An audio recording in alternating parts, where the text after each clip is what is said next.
Hi viewers, Sunday ஸ்பெஷலில் சூப்பரான ஒரு promo தான் ரிலீஸ் பண்ணியிருக்காங்க. வீடியோக்குள்ளே போகிறதுக்கு முன்னாடி நம்ம சேனலை லைக் அண்ட் சப்ஸ்கிரைப் பண்ணிவிட்டு கொஞ்சம் சப்போர்ட் பண்ணுங்கள்.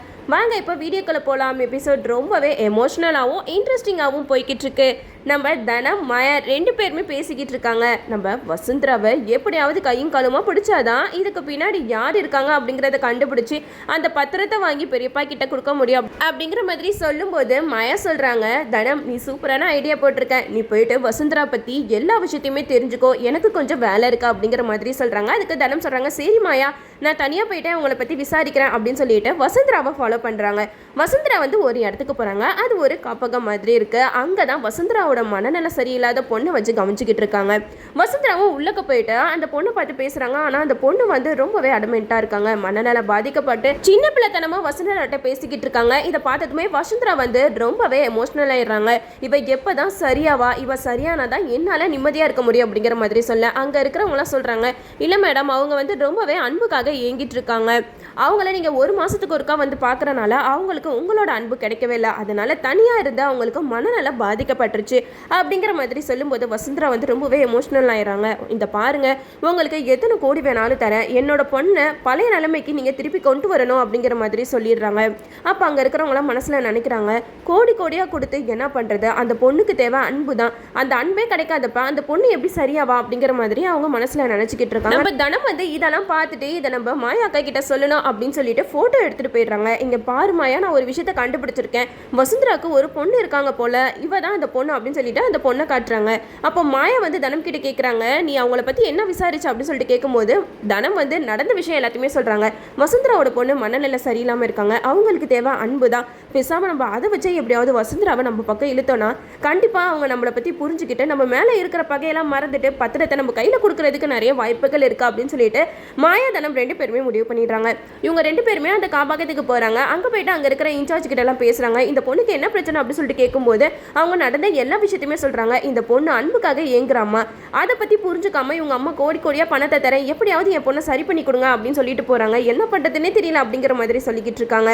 அப்போ மாயா அந்த இன்சார்ஜ் கிட்ட சொல்கிறாங்க, நாங்கள் யாரும் தெரியுமா, நாங்கள் ரகுராம் ஃபேமிலியிலேருந்து வந்திருக்கோம், எங்களுக்கு இந்த பொண்ணை கண்டிப்பாக சரி பண்ண முடியும்னு நம்பிக்கை இருக்குது, ஏன்னா எங்கள் ஃபேமிலி ஃபுல்லாகவுமே அன்பு நிறைஞ்ச ஃபேமிலி தான், கண்டிப்பாக இந்த பொண்ணை எங்கள் வீட்டுக்கு கூட்டிகிட்டு போனால் இந்த பொண்ணுக்கு அன்பு நிறையவே கிடைக்கும், அதனால இந்த பொண்ணு சேஞ்ச் ஆகிறதுக்கு நிறைய வாய்ப்புகள் இருக்குது அப்படிங்கிற மாதிரி சொல்ல இதை கேட்டால் அந்த இன்சார்ஜ் ரொம்ப சந்தோஷப்படுறாங்க. ஆமாம்மா, நானும் ரகுராம் ஃபேமிலியை பற்றி கேள்விப்பட்டிருக்கேன், நீங்கள் பேசாமல் கூட்டிகிட்டு போங்க, எப்படியாவது இந்த பொண்ணை சேஞ்ச் பண்ணி கொண்டு வாங்க, எங்களுக்கு அதுவே போதும் அப்படிங்கிற மாதிரி சொல்ல அதுக்கு மாயா சொல்கிறாங்க, ரொம்பவே நன்றி ஐயா, நாங்கள் இப்போவுமே கூட்டிகிட்டு போகிறோம் அப்படிங்கிற மாதிரி சொல்லும்போது அந்த இன்சார்ஜ் சொல்கிறாங்க, நாங்கள் வசுந்தரா மேடம் கிட்ட இன்ஃபார்ம் பண்ணட்டுமா அப்படிங்கிற மாதிரி கேட்கும்போது மாயா சொல்கிறாங்க, வேணாம் இப்போதைக்கு நீங்கள் எதுவும் சொல்லாதீங்க, எங்களுக்கு அவங்களுக்கு ஒரு சின்ன பிரச்சனை இருக்குது, அதனால எப்படியோ இந்த பொண்ணை கூட்டிகிட்டு போக விட மாட்டாங்க, ஆனால் நாங்கள் முழுசாக இந்த பொண்ணை குணப்படுத்தி இங்கே விட்டுட்டா கண்டிப்பாக அவங்களுக்கு எங்கள் மேலே இருக்கிற கோவமும் போயிடும் அப்படிங்கிற மாதிரி சொல்லி அந்த பொண்ணை எப்படியோ அங்கே கூட்டிகிட்டு போகிறாங்க. அந்த பொண்ணு வரதை பார்த்துட்டு வீட்டில் இருக்கிற எல்லாமே பயங்கர ஷாக் ஆகுறாங்க. அப்போ ரகுராம் ஜானகி ரெண்டு பேருமே கேட்குறாங்க, என்ன மாயா, யார் அந்த பொண்ணு அப்படிங்கிற மாதிரி கேட்கும்போது மாயா நடந்த விஷயம் எல்லாத்தையுமே சொல்கிறாங்க. பெரியப்பா, வசுந்தராவோட பொண்ணு தான் இவ, இந்த பொண்ணுக்கு மனநல பாதிச்சிருக்கு, இந்த பொண்ணு அன்புக்காக ஏங்குறா, கண்டிப்பாக இந்த பொண்ணை நம்ம சரி பண்ணணும்னா வசுந்தரா மனசு மாறதுக்கு நிறைய வாய்ப்புகள் இருக்குது அப்படிங்கிற மாதிரி சொல்லும்போது ரகுராம் ஜானகி ரெண்டு பேருமே அந்த பொண்ணை உள்ள கூப்பிடுறாங்க. இனிமேட்டு இது உன்னோட வீடு மாதிரிமா அப்படிங்கிற மாதிரி சொல்ல இதை கேட்ட பத்மா பார்வதி செம்ம கோவப்படுறாங்க. என்னம்மா என் மனசுல நினைச்சுக்கிட்டு இருக்க, யார் யாரையோ வீட்டுக்கு கூட்டிட்டு உறவு கொண்டாட வைக்கிறியா அப்படிங்கிற மாதிரி கேட்க அதுக்கு ரகுராம் சொல்றாங்க, இங்க பாருங்க, அந்த பொண்ணு சரியாகிற வரைக்கும் இங்க தான் இருப்பா, யாரும் எதுவும் மறு பேச்சு பேசக்கூடாது அப்படிங்கிற மாதிரி சொல்றாங்க. அப்போ பத்மா பார்வதி ரெண்டு பேருமே கோச்சிட்டு போயிடுறாங்க.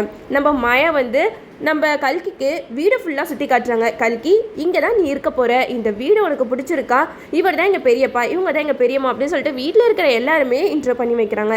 அந்த பொண்ணு எல்லாருமே பார்த்து ரொம்ப சந்தோஷப்படுறா. அது மட்டும் இல்லாமல் சாப்பிட கூப்பிட்டா வரமாட்டா, ரொம்பவே அடமெண்ட்டாக இருப்பா.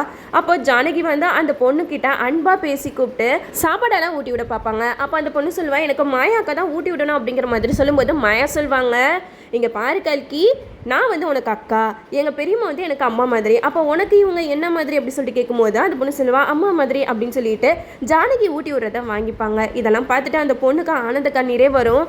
இந்த ஃபேமிலியில் இருக்கும்போது அந்த பொண்ணு ரொம்பவே சந்தோஷமாக இருப்பா. அது மட்டும் இல்லாமல் வீட்டில் இருக்கிறவங்க எல்லாருமே அந்த பொண்ணுக்கிட்ட ரொம்பவே பாசமாக பழகுவாங்க. அதனால அந்த பொண்ணு கொஞ்சம் கொஞ்சமாக மாறிக்கிட்டே இருப்பா. எல்லாருக்கிட்டையும் சகஜமாக பேச ஆரம்பிச்சிருவா. அது மட்டும் இல்லாமல் டைனிங் டேபிளில் உட்காந்து எல்லாருக்கிட்டையுமே சாப்பாடெல்லாம் சாப்பிட்டு ரொம்பவே சந்தோஷமாக இருப்பாள். கடைசியில் மாயா வந்து அந்த பொண்ணை முழுசாக ஒரு நல்ல பொண்ணாக மாற்றிடுவாங்க. மனநல பாதிக்கப்பட்ட பொண்ணு அப்படின்ட்டு யாருமே இந்த பொண்ணை பார்த்து சொல்ல மாட்டாங்க. அந்த அளவுக்கு சேஞ்ச் பண்ணியிருப்பாங்க. அப்போது ரகுராம் ஃபேமிலி எல்லாருமே அந்த பொண்ணை பார்த்து ரொம்பவே சந்தோஷப்படுவாங்க. அப்போ கல்கி வந்து ரகுராம் கிட்ட சொல்லுவாங்க, இந்த மாதிரி ஒரு ஃபேமிலி கிடச்சதுக்கு நான் ரொம்பவே சந்தோஷப்படுறேன். என்னைய பழையபடி ஆக்குனதுக்கு உங்கள் எல்லாத்துக்குமே நான் ரொம்ப நன்றி சொல்கிறேன் அப்படி சொல்லிட்டு கண்ணீர் மல்க நன்றி சொல்லுவாங்க. அப்போ ரகுராம் சொல்லுவாங்க, இங்கே பாருமா, நீயும் எங்களுக்கு ஒரு பொண்ணு மாதிரி தான், எப்போயுமே நீ எங்கள் வீட்டுக்கு வரணும் அப்படிங்கிற மாதிரி சொல்லுவாங்க. அப்போ மாயா சொல்லுவாங்க, நான் உங்ககிட்ட வாக்கு கொடுத்துட்டு வந்தேன் பெரியப்பா, நீங்கள் சொன்ன டைம்குள்ளே இந்த பொண்ணை சேஞ்ச் பண்ணி அங்கே கொண்டு வந்து விடுறேன்னு சொல்லிட்டா, அதனால தான் இப்போ இவளை அங்கே கூட்டிகிட்டு போக நிலைமையாக இருக்குது அப்படிங்கிற மாதிரி சொல்ல, அதுக்கு ரமணி பாட்டி வந்து சொல்கிறாங்க, மாயா உன்னோட மனசு யாருக்குமே வராது, எப்படி இருந்த பொண்ணை எப்படி மாற்றிட்ட பார்த்தியா, உன்னை மாதிரி யோசிக்கிறதுக்கு யாராலையுமே முடியாது அப்படிங்கிற மாதிரி சொல்ல, அப்போ ரகுராம் சொல்கிறாங்க, ஆமாம் மாயா, எனக்கு கூட இந்த யோசனைலாம் தோணவே இல்லை, ஆனால் நீ கரெக்டாக எல்லாம் பிளான் பண்ணி சூப்பராக பண்ணுற, என்னதான் இருந்தாலும் இந்த பொண்ணை மாற்றினதில் எனக்கு ரொம்பவே சந்தோஷமாக இருக்குது, எப்பயுமே இந்த பொண்ணு நல்லா இருக்கணும், அது மட்டும் இல்லாமல் அடிக்கடி எங்கள் வீட்டுக்கு வந்துட்டு போகணும் சரியா அப்படிங்கிற மாதிரி கல்கி கிட்ட சொல்கிறாங்க. கல்கி இந்த வீட்டை விட்டு பிரிய மனசு இல்லாமல் ரொம்பவே எமோஷ்னலாக அழுகிறாங்க. அப்போ மாயா சொல்கிறாங்க, நீ கவலைப்படாத கல்கி, உங்கள் அம்மாவை பார்த்துட்டு வந்துட்டு அதுக்கப்புறம் நீ இங்கேயே கூட இருக்கலாம் அப்படிங்கிற மாதிரி சொல்லி கல்கியை கூட்டிகிட்டு போகிறாங்க. அங்கே ஆசிரமத்தில் எல்லாருமே கல்கியை பார்த்துட்டு பயங்கரமாக ஆச்சரியப்படுறாங்க. என்னது இது, கல்கி இவ்வளோ சேஞ்ச் ஆகிட்டாங்களா அப்படின்னு சொல்லிட்டு கேட்கும்போது மாயா சொல்கிறாங்க, அதுக்கு தான் சார் கல்கியை நான் எங்கள் வீட்டுக்கு கூட்டிகிட்டு போனேன். ஏன்னா எங்கள் வீட்டில் அன்புக்கு பஞ்சமே கிடையாது. அன்பு பாசத்துக்காக ஏங்குறவங்களுக்கு கண்டிப்பாக எங்கள் ஃபேமிலி மெம்பர்ஸ் எல்லாருமே அன்பை காட்டி தான் வளர்ப்பாங்க. அதே மாதிரி தான் கல்கிக்கு கரெக்டான அன்பு கரெக்டான நேரத்தில் கிடச்சிருக்கு. அதனால தான் இப்போ அவள் ஒரு மனுஷியாக மாறி இருக்கா அப்படின்னு சொல்லிட்டு சொல்கிறாங்க. இந்த சீன்ஸ் எல்லாம் பார்க்கும்போது ரொம்பவே எமோஷ்னலாக இருந்துச்சுன்னு சொல்லலாம். கல்கியை வசுந்தரா பார்க்க வராங்க. வசுந்தரா மேடம் வந்துட்டாங்க அப்படின்னு சொல்லிட்டு எல்லாருமே பயத்தில் இருக்கும்போது வசுந்தரா வந்து கல்கியை பார்த்ததுமே ரொம்பவே எமோஷ்னல் ஆயிடுறாங்க. என்னது, என் பொண்ணு இப்படியெல்லாம் மாறிட்டாளா அப்படின்னு சொல்லிட்டு பயங்கரமாக அழுது கட்டி பிடிக்கிறாங்க கல்கியை. அப்போ கல்கி சொல்கிறாங்க, அம்மா என்னை இப்படி மாற்றினது வேற யாரும் இல்லை, மாயா தான் அப்படின்னு சொல்லிட்டு மாயாவை கை காட்டுறாங்க. மாயா அக்கா தான் எனக்கு ஒரு அழகான குடும்பத்தை கொடுத்தாங்க. ரகுராம் ஐயாவோட குடும்பத்துக்கு போனதுக்கு அப்புறம் தான் நான் இந்த மாதிரி மாறிட்டேன். அந்த வீடியோ எனக்கு ரொம்பவே பிடிச்சிருக்குமா, எல்லாருமே என்கிட்ட எவ்வளோ பாசமாக நடந்துக்கிட்டாங்க தெரியுமா அப்படின்னு சொல்லிட்டு கல்கி அங்கே நடந்த விஷயம் எல்லாத்தையுமே வசுந்தரா கிட்ட சொல்கிறாங்க. இதெல்லாம் கேட்டதுமே வசுந்தரா ரொம்பவே எமோஷ்னல் ஆகுறாங்க. மாயா கிட்ட சொல்கிறாங்க, உனக்கு எப்படி நன்றி சொல்கிறதுன்னு தெரியல மாயா, கோடி கோடியாக கொடுத்தேன் இவளை சரி பண்ணுறதுக்கு, ஆனால் பணத்தை கொடுத்து என்னால் இவளை சரி பண்ண முடியல.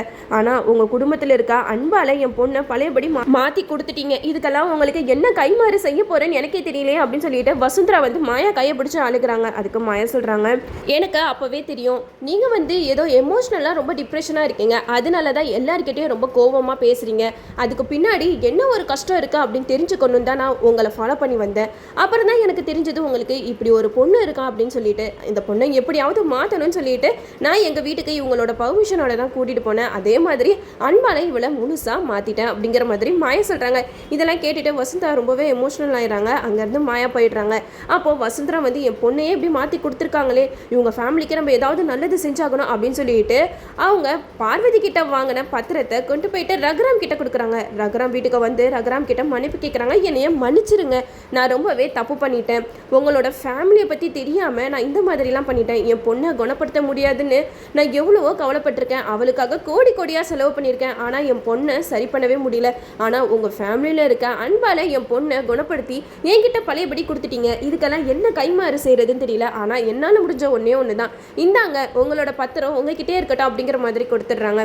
அப்போது புவனாக்கு இந்த விஷயம்லாம் தெரிய வருது. புவனா வந்து ஓடி வந்து வசுந்தரா கிட்ட சொல்கிறாங்க, என்ன வசுந்தரா திடீர்னு ஏன் இப்படியெல்லாம் பண்ணுறீங்க அப்படிங்கிற மாதிரி சொல்லும்போது அப்போ வசுந்தரா சொல்கிறாங்க, இங்கே பார் புவனா, இனிமேட்டு நான் இந்த குடும்பத்திற்கு துரோகம் பண்ணனா கண்டிப்பாக எனக்கு நன்றியே இருக்காது, என் பொண்ணு எப்படியெல்லாம் கஷ்டப்பட்டா தெரியுமா, என் பொண்ணை நினச்சி நான் நைட்லாம் தூங்காமல் இருப்பேன், ஆனால் என் பொண்ணையே இப்படி சரி பண்ணி என்கிட்ட கொடுத்துட்டாங்க, இப்படிப்பட்ட குடும்பத்துக்கு நான் என்றைக்குமே துரோகம் நினைக்க மாட்டேன், இந்த பத்திரம் போலி பத்திரம் தான் அப்படின்னு சொல்லிட்டு பத்திரத்தையும் கிழிச்சிடுறாங்க. இனிமேட்டு உங்களுக்கு நான் எந்த தொந்தரவும் பண்ண மாட்டேன், நீங்கள் தாராளமாக அந்த இடத்த சிவன் கோயிலுக்கு கொடுங்க, அது மட்டும் இல்லாமல் கோயில் கட்டுறதுக்கு நானும் உங்களுக்கு பணம் தரேன் அப்படின்னு சொல்லிட்டு வசுந்தரா வந்து டோட்டலாக மாறிட்டாங்க.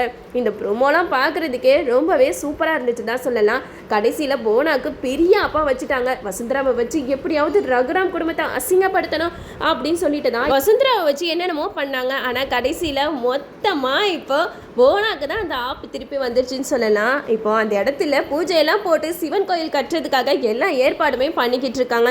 ரகுராமும் சொன்ன வாக்கை காப்பாற்றிட்டாங்க. சிவராமனும் ஜெயிலேருந்து வெளியில் வந்துட்டாங்க. சண்டே ஸ்பெஷல் சூப்பராகவே இருக்குதுன்னு சொல்லலாம். இப்படியெல்லாம் இந்த சீரியலை எமோஷ்னலாக கொண்டு போவாங்க சொல்லிட்டு யாருமே எதிர்பார்த்துருக்க மாட்டோம். இதே மாதிரி எபிசோடை எப்போவுமே விறுவிறுப்பாக கொண்டு போனால் நல்லா தான் இருக்கும். நம்மளும் வெயிட் பண்ணி பார்ப்போம். ஓகே விவோஸ், இந்த வீடியோ உங்களுக்கு பிடிச்சிருந்தா லைக் பண்ணுங்கள். மறக்காம நம்ம சேனலை சப்ஸ்கிரைப் பண்ணிடுங்க.